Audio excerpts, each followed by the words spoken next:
You go from Aguero to Jesus, and I still have a smile on your face. Like that's a massive come down. I'm not gonna lie. Like Aguero is right up there. He's Stop hating. Just because Aguero's up here, don't mean Gavi's down here.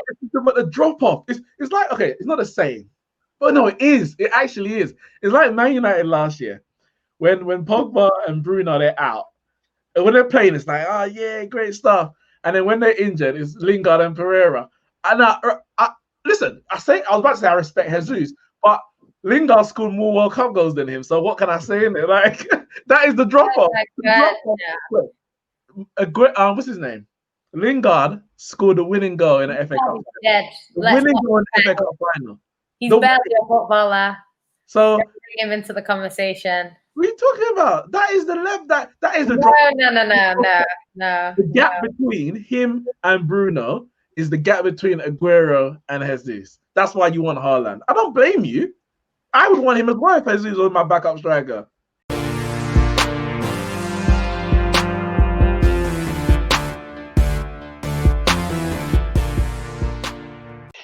Yo, what's happening, people? Welcome to the Neeks Sports Podcast, episode 48. And we are currently in an international break. So we're gonna have a little bit of a change up today. I don't really care for the international break too much, so we're gonna take a deep dive out of there for a second and just hone it in. We have our esteemed panel and a special guest today, Yannicka. Welcome back to the Neeks Sports Podcast. I just thought today we'll change things up, do things a bit different. We kind of spoke about United and Liverpool last week. I'm sure you've heard Neeks rant about that for the past couple of weeks, past couple of days and all that now. So I wanted to change up a little bit. We haven't really spoken about Man City, and I didn't really want them to get away with it just because Man United and Liverpool got thumped. We kind of touched on it a couple of weeks ago, but I wanted to kind of have a look from a Man City's point of view, what the fans are saying about where Man City's going at the moment, before we dive into obviously previewing Arsenal Man City this weekend. But yeah, I guess Yannicka, welcome. First of all, what was your going into this season? What was your expectation of what Man City could achieve this year? I said before the season started, if we buy a centre back, I'd expect us to win the league. Really, to be honest, because that's where we've suffered. Like last season, obviously we never replaced Company, and then Laporte got injured. So defensively at the back, we were weak and it showed. Whereas we've kind of Laporte's back now and we've bought a centre back. So I think we should be winning the league really. But I don't know, Liverpool look good and they've strengthened. So I don't know, but that's what I would have expected. Or if not, at least challenge for it. And I don't mean like just up till like January. We need to be challenging to the end. Do you know what I mean? So yeah, that's kind of what I'd expect. We need to go further in the Champions League because we can't keep going out in the quarterfinals. We can't. We need to challenge for that. But yeah, I think at least a strong title race. But this season already is a bit. I'm going to say from now, the three of us are kind of on your side because we all predicted pre-season that Man City would win the league. Where last week we kind of had a review of our predictions, and we were wavering a bit, but luckily we filmed it after the 7-2. So I think we're kind of sticking to the fact that we think Man City will still win the league despite the start. But the thing is, like obviously, like I said, Liverpool got beat badly, and until then, I know Neeks, you're kind of wavering a bit because they're Santiago and they're looking good. Dealt with Chelsea and Arsenal comfortably, two of their sort of top six rivals. So and it looked like they were going to just run it to the end. Well, listen, if they didn't get, if they did call me reactionary, but if they didn't get thumped by Aston Villa, I would have changed my prediction. I'm not gonna lie, because remember, Man City got thumped a week earlier. Man City got slapped up by Leicester City. So I was like, what? Man City getting slapped up. Liverpool strengthen. You know, rocky start to the season when they're getting the wins. Then Man City, he drew with Leeds on that weekend. So I'm thinking, Liverpool's going to stretch their lead, 7 points. I don't know what it was, 7 points clear, whatever. It's going to be another runaway. Listen, Aston Villa, they saved Liverpool. I mean, you know what I think it is, though? The lack of pre-season. Because with City, it's not a case of we look terrible. Do you know what I mean? I don't think even like I didn't watch the Leicester game, to be honest, but I see 3 penalties. Like, it's just who concedes 3 penalties in a game? Do you know what I mean? Like, it's ridiculous. So I think I told you about that fraud at left back. That fraud, that influencer. That's all he is, a social media influencer posing as a professional footballer. How has this man got so many bloody trophies? Benjamin Mendy. Man made one little run in the Champions League back in 17? I don't even know what the year was, 16, 17. And since then... Well, at Monaco. Yeah, he mashed us up, man. That's why we got him. Well, having said that, having said that though, the first year at Man City, when was it when he was doing bits like at left back, pumping forward. Yeah. He looked like he could be a problem. Then he got sussed out. They realized, you know what? He actually kind of ran at him. You know what? He did get injured, and after his injury, he's just not been the same. Because he was good. You know, I like Mendy. But for footballing reasons or what? I like Mendy. Big smile, pause. Like, I like Mendy. Off the pitch. He's all right. Do you know what? I think he has like a good game, and then the next game is awful. So our fans don't really like him, to be honest. Our fans don't think he should be playing. I do prefer Cancelo. I love Cancelo. But again, he's been injured in the team, then he's injured, then out. So he needs a run of games, and he hasn't had that yet. So we'll see what happens. But I think he obviously is the better option. Walker is preferred by the fans. So yeah, I don't know. We'll have to see for Mendy, but right now we've kind of got no choice but to play him with all the injuries we've got. So he's kind of in the team, whether he's good enough or not. That's the problem. Yeah, I heard that. Carl, are you wavering a bit on City? Are you still as confident as you was pre-game week 1? Or now, obviously, we've had time to watch 4 games now. And, we didn't discuss it last week, but they dropped points against a team that just came up from the Championship last year in Leeds. All right, Leeds look good, don't get me wrong. But is it a worrying time for us predicting that we'll think City would win it again? I don't think so. I'm still very certain. I mean, if I had a mortgage, I'd bet my mortgage they're going to win the league this year. You bet your mortgage. You would put your whole mortgage on Man City winning the league this year. Yeah, 100%. You don't rate your yard. I'm telling you why. You don't rate your yard.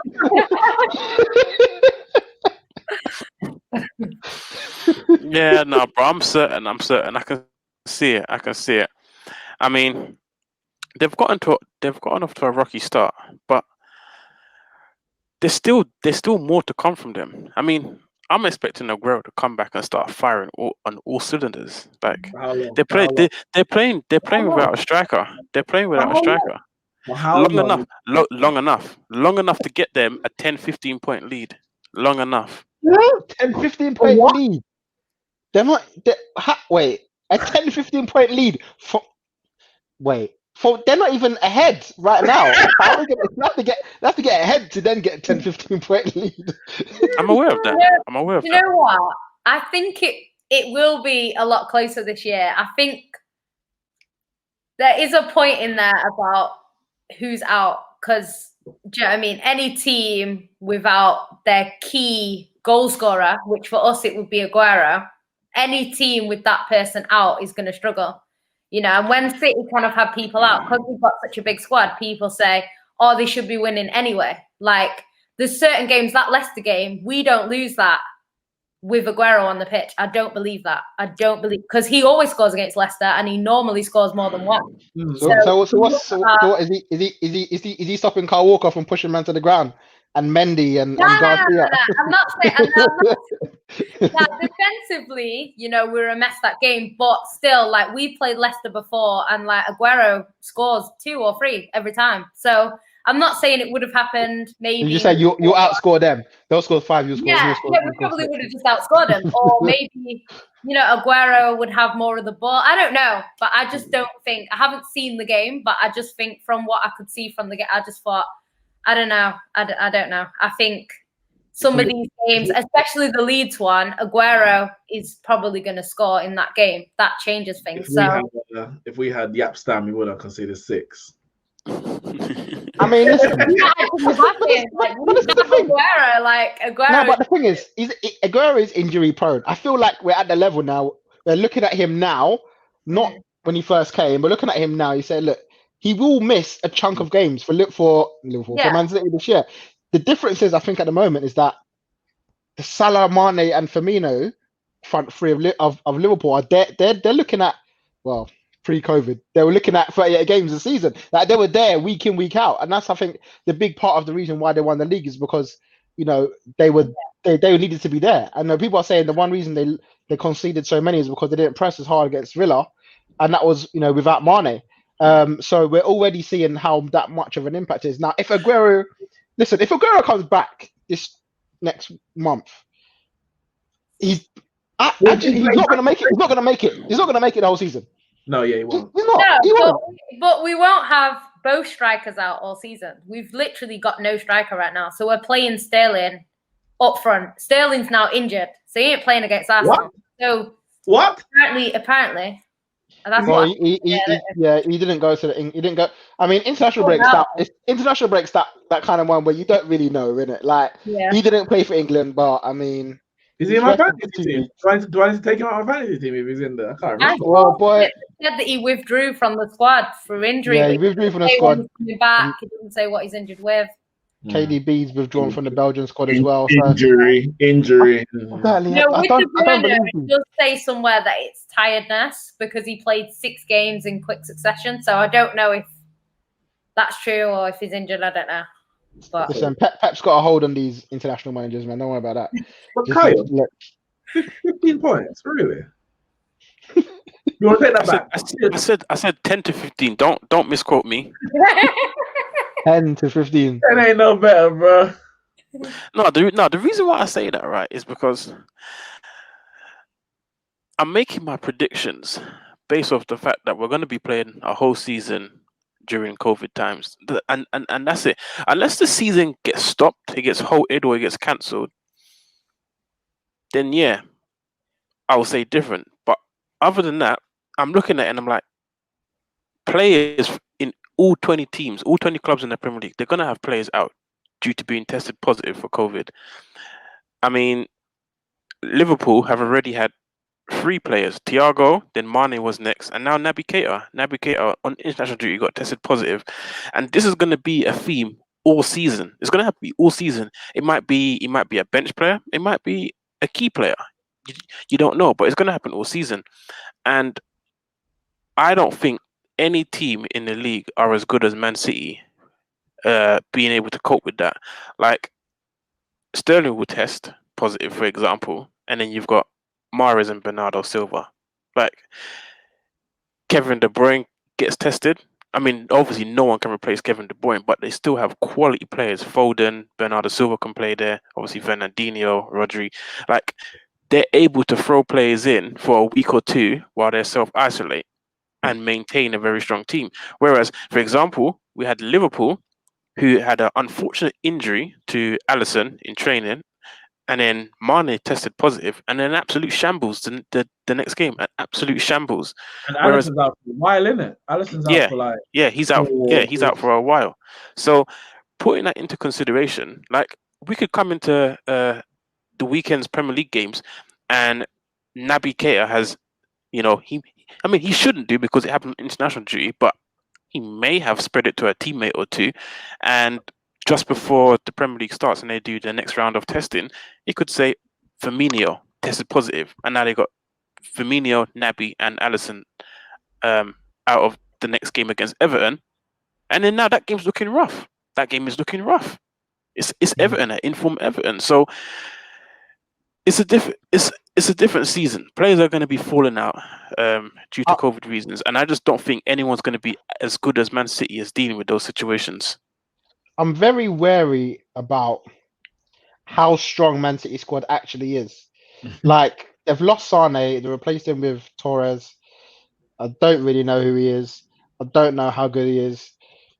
It seems like he may take a little time to bed in. Bernardo hasn't been the same Bernardo for about 18 months now, I think. Foden, for me, is pushing first team, let alone being a sub player. And Mahrez should be in the first team as well.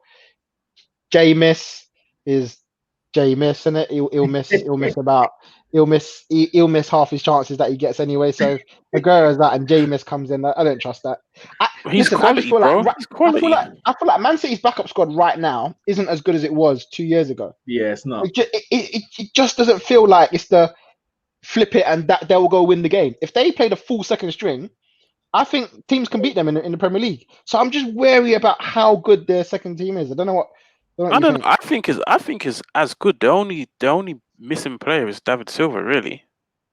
Like, obviously David Silva's a big loss, but in terms of backup, it's basically the same squad. No, They had company out, and it was enough to, like, that was a big enough miss in itself. They don't have company, and they're struggling. Like, so the players that are coming in. That's the thing. So when you look at some of the players, like, all right, Gundogan is a year older. Fernandinho is also a year older. Still a good player. Rodri ain't Fernandinho.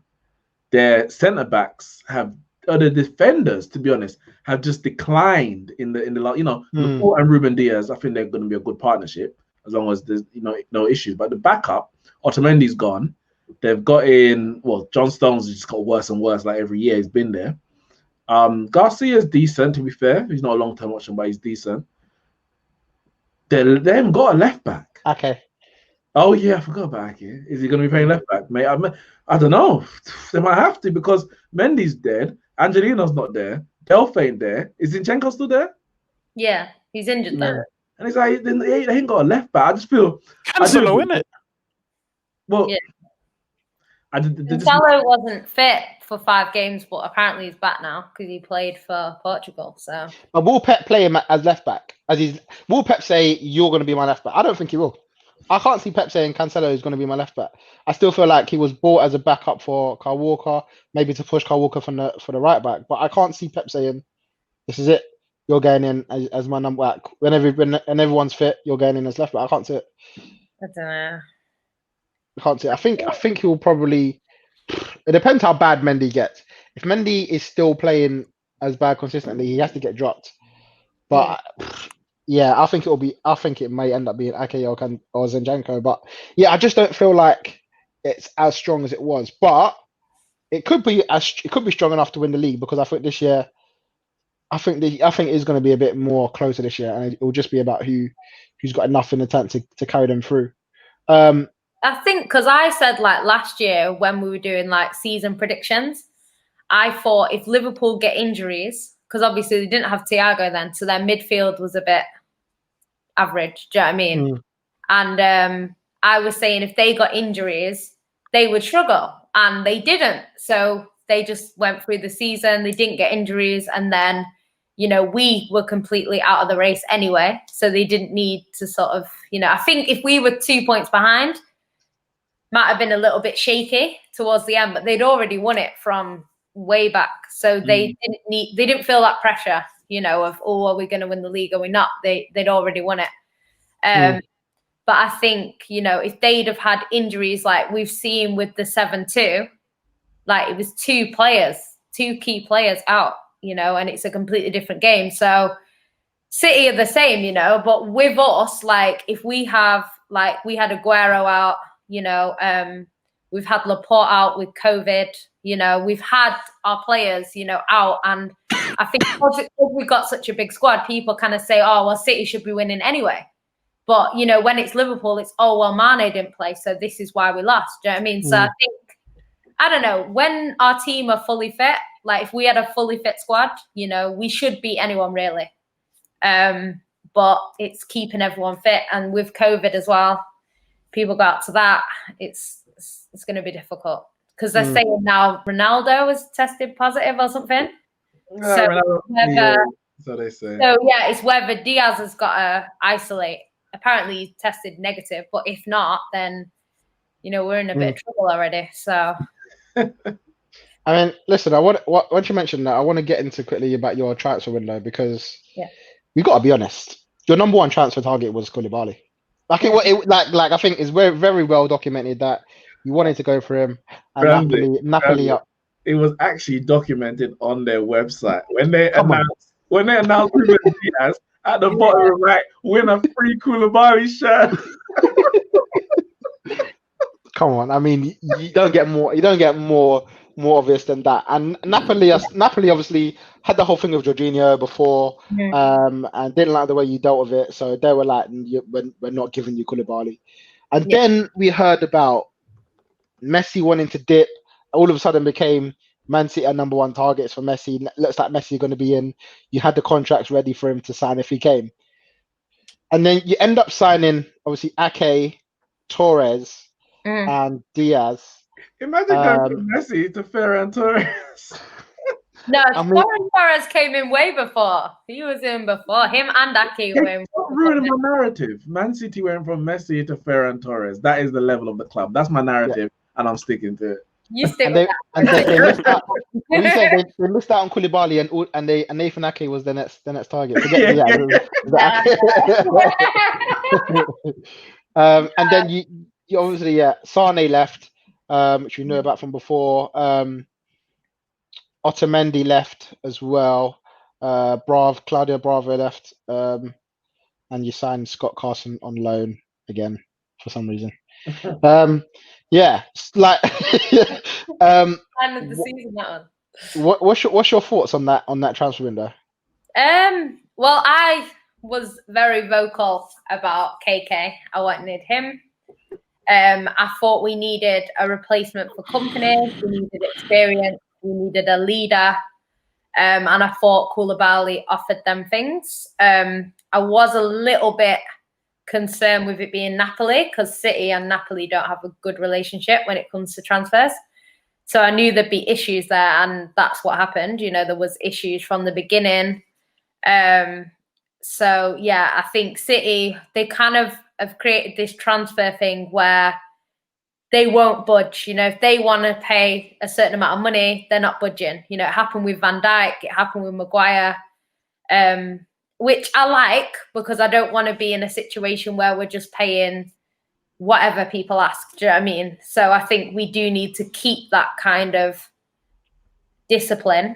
But at the same time, I think we kind of needed Koulibaly. So Diaz, I didn't know too much about Diaz. Obviously, before we were looking at Diaz, we were looking at the guy from Sevilla. I can't remember his name. But yeah, we were looking at him. Yeah.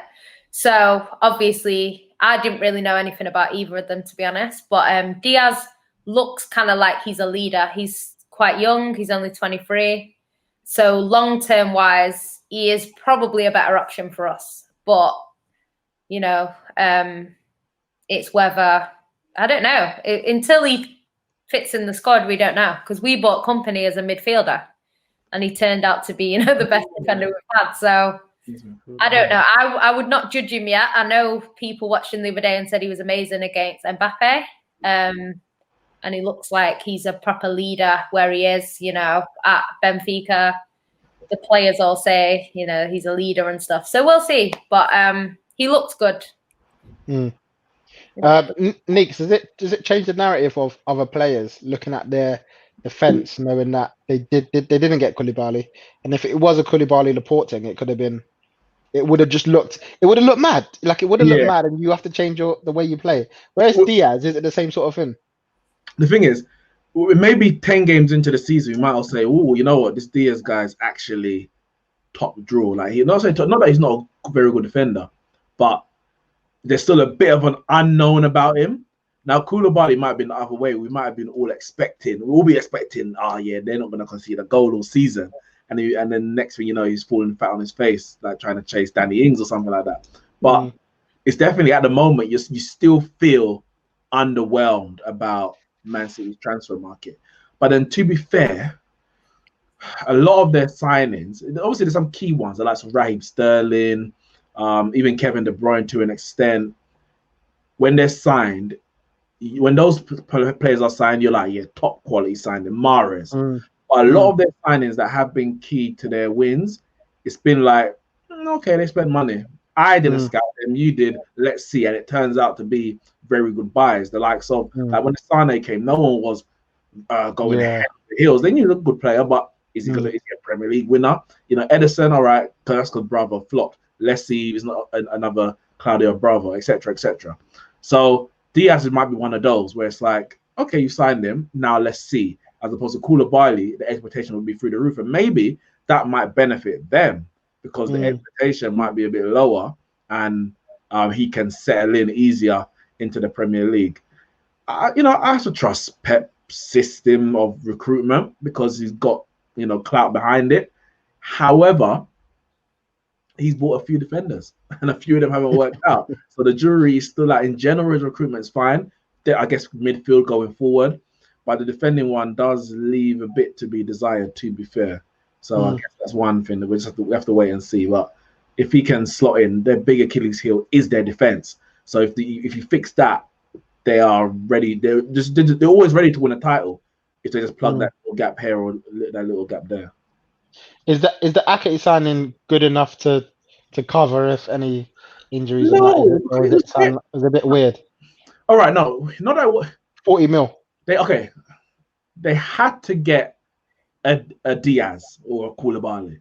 Ake enough wouldn't be enough. Ake may be able to replace Laporte if he's injured for a short spell of time, not over a long season. He may be able to fit in at left back if someone's injured, but you wouldn't play Ake and Koulibaly together. They're both left-footed, left-sided centre backs, and generally, when you got a left-footed player, they're heavily dependent on that left side, as opposed to right-footed players who generally can use their left foot a bit more than left-footed players can use their right foot. So I never felt he was there as a partner for Laporte, which meant they still had to go out and get another centre back, which they went and done. But I think his versatility in able to play left back as well as centre back can add something to their team. Because as I said, I don't think they've really got a left back worth speaking about.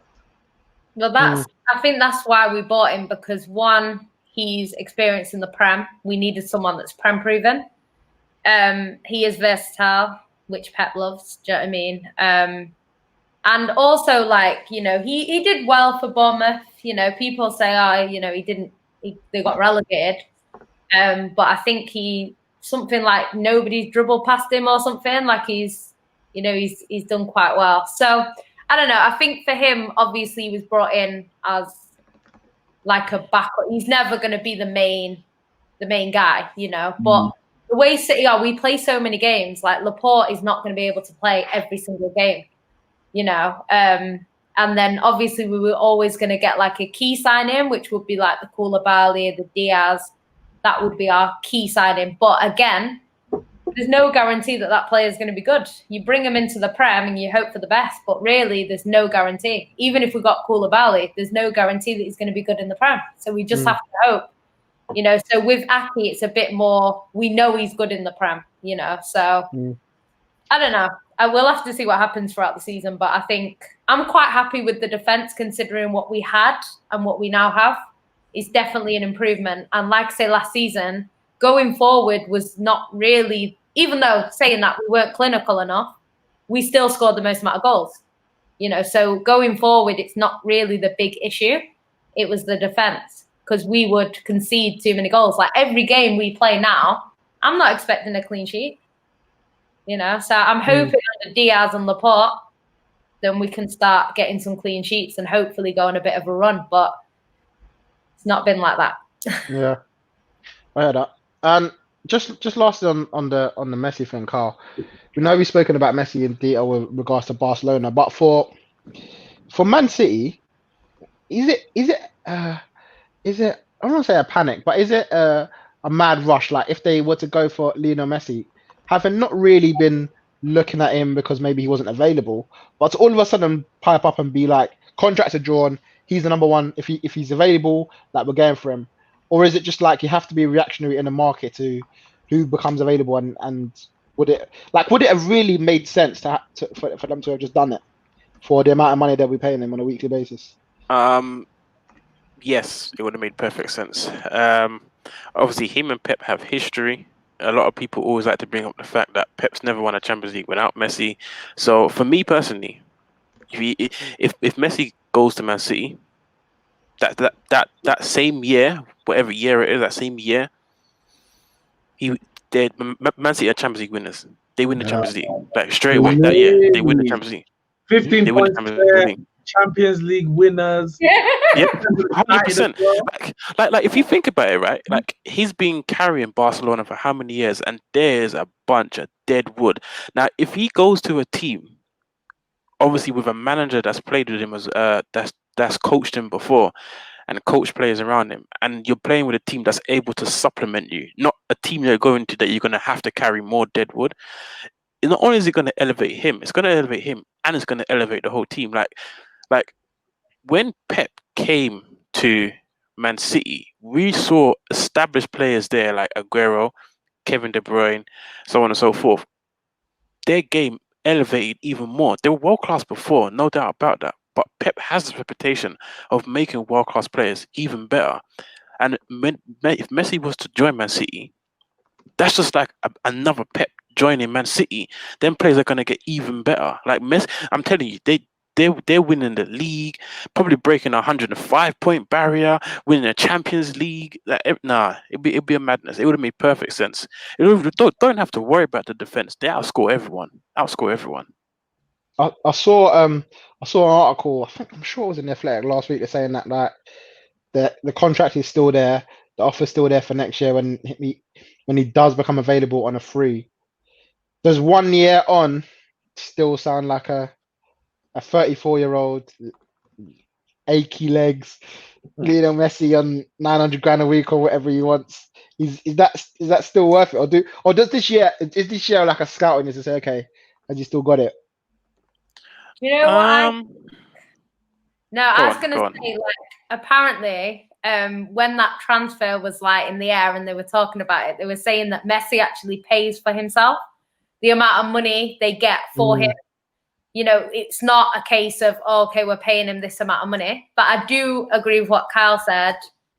I think if he comes into that team, everyone is stepping their game up. It's Messi. Most of them players have grown up watching Messi as their idol.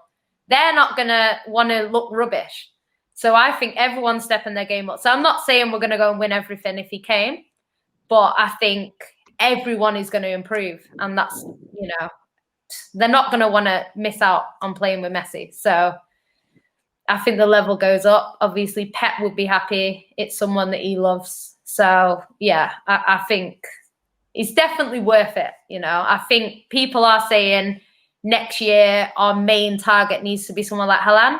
We need to replace Aguero. Do you know what I mean? So we need to get someone who's at the top level. So if it's a choice between Messi or Haaland, obviously we go for Haaland because he's interesting. Long term, you know. You need to go out and buy a striker to replace Aguero. That's interesting. He's getting on now. I thought you had the prophet, the chosen one, Jesus himself. But you need more than one striker. What if he gets injured? Then who do you play? I'm just saying it's interesting. That's what I'm saying. It's interesting. All I'm saying. You played Messi up top, innit? What's the problem? I'm talking about Haaland, but I'm just saying. Well, I don't know, but Aguero can't play forever, and like you say, he's injury prone. So we needed to get someone in anyway. Obviously, Gabby will stay, my favourite striker, you know. But there's space for Haaland as well. Did you see that problem? How can you see? You go from Aguero to Jesus, and still have a smile on your face. Like that's a massive come down. I'm not gonna lie. Like, Aguero is right up there. He's Stop hating. Just because Aguero's up here, don't mean Gabby's down here. But the drop off, it's like, okay, it's not the same. But no, it is. It actually is. It's like Man United last year when Pogba and Bruno they're out. And when they're playing, it's like, oh yeah, great stuff. and then when they're injured, it's Lingard and Pereira. And listen, I was about to say I respect Jesus, but Lingard scored more World Cup goals than him. So what can I say in there? Like that is the drop off. What's his name? Lingard scored the winning goal in the FA Cup. The winning goal in the FA Cup final. He's barely a footballer. So bring him into the conversation. What are you talking about? That is the left. That is the no, drop. No. The gap between him and Bruno is the gap between Aguero and Jesus. That's why you want Haaland. I don't blame you. I would want him as well if Jesus was my backup striker. But bear in mind, right, we have been trying to survive on 2 strikers, and look how that's working out. We have no striker fit. So we used to have 4. We used to have Aguero, Negredo, or whoever, Dzeko, you know. We used to always have 4. We used to always Jovetic, you forget about him?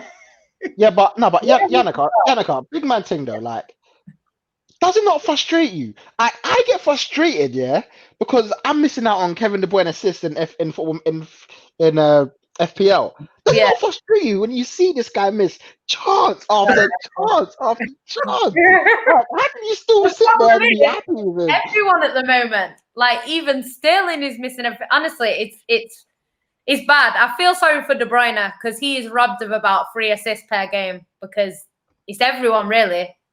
They can't hit a barn door. It's only Aguero that can really finish it, and even him sometimes. But that shows the difference because if Aguero is fit, he will still get the 20 goals or something. He will still be hitting that height. If he's not, there's no guarantee that Gabriel Jesus can get anywhere near that level. Like, and he shows like, yeah, he does. Of course, he will score goals. He's in a team of that quality. He will get goals. But I just feel like if he had a little bit, if he had that extra quality, he'll be up there. He'll be right up there with the less. But it shows the difference of he's a right winger. He's a right winger. If you put him on the right, he'll do you a good job because he'll run, he'll hassle, he'll press, and he can get a goal from the right wing where you can expect, 10, 15 goals a season. But you put this man through the middle. I'm happy he misses chance for City, but it's just bringing back memories of Brazil. And I can't do it. Anyway, let's move on, man, because